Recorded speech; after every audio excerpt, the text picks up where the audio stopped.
Today, we're diving into Rory Sutherland's amazing book, Alchemy, and it basically takes a sledgehammer to one of our core beliefs that logic is always the best way to find a solution. He makes this incredible case that our obsession with being rational can actually blind us to the really brilliant, counterintuitive ideas that change everything. So let me ask you something. Imagine this is your job. You have to launch a brand new drink and go head to head with Coca-Cola. Yeah, no big deal, right? So what's your plan? Where do you even start when you're up against a giant like that?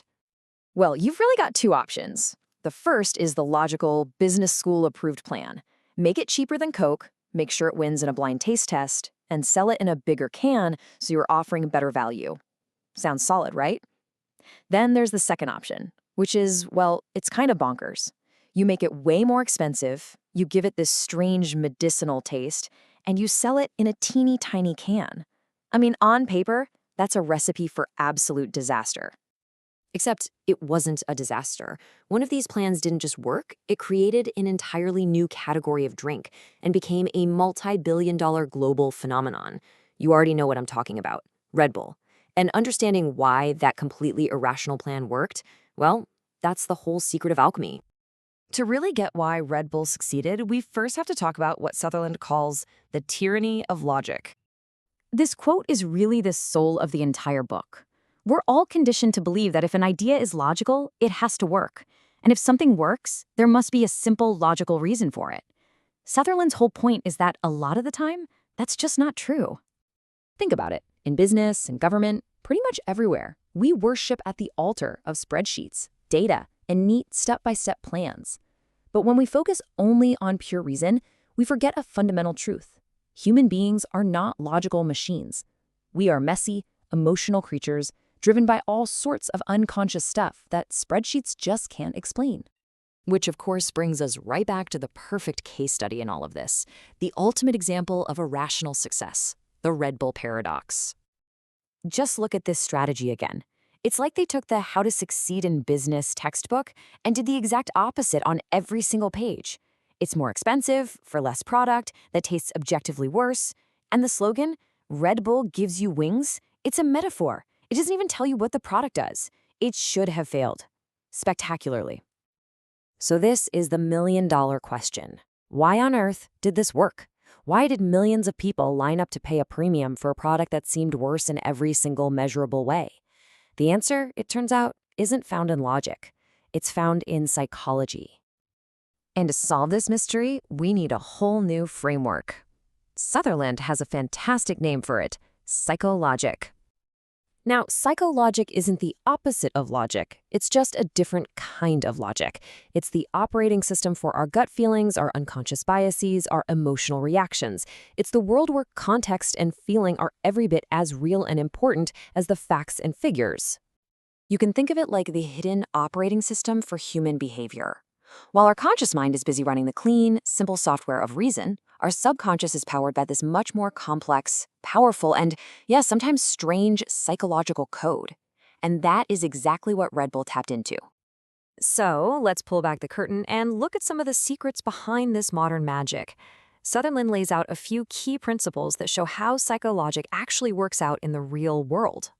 The first secret is something called signaling. The big idea here is that how much something costs, whether in money, time, or just sheer effort, sends a powerful message.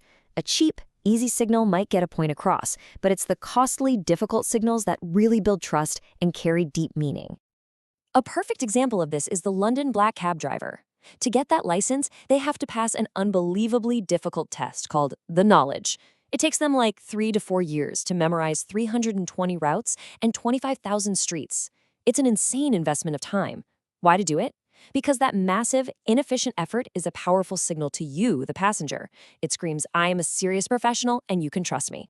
This really is the heart of it. That's why Red Bull's high price wasn't a bug. It was a feature. It was a costly signal that this drink was serious, potent stuff. If it had been cheap, we would have just dismissed it as another soda. The price was the meaning. Okay, the second principle is psychophysics. It sounds complicated, but it's really simple. Psycho is for your mind, physics is for the physical world. It's the science of how our brain interprets reality, and the huge idea that our perception of something is often way more important than the objective thing itself. Here's a crazy example. A few years ago, Cadbury changed the shape of its chocolate bar to be more rounded. The recipe was 100% identical, but they were slammed with complaints that the chocolate now tasted too sweet. The physical feeling of that new shape in people's mouths literally changed their perception of the taste. That's psychophysics. It proves that old saying, the map isn't the territory. Our perception of reality is our reality. So for Red Bull, the weird taste, the tiny can, the high price, that wasn't just packaging. In a way, that was the product. It created the perception of a powerful elixir, not just a sugary drink. So, okay, this is way more than just a theory about energy drinks. How can we actually use these ideas? How can we become alchemists ourselves? Well, Sutherland gives us a few things to try. First, always search for the real why. Don't just settle for the logical reason, dig for the deep, unconscious motivations. Second, dare to be trivial. Just like that chocolate bar, sometimes a tiny change in context can have a massive impact. Third, reframe the problem. He tells this story about a pilot who landed super far from the terminal. Instead of apologizing, he says, the bad news is we have to take a bus, but the good news is it drops you right at passport control. He turned a negative into a positive. And finally, suggest slightly silly things. Allow those illogical ideas to have a voice, because that's often where the magic is hiding. And this all leads to a final big question.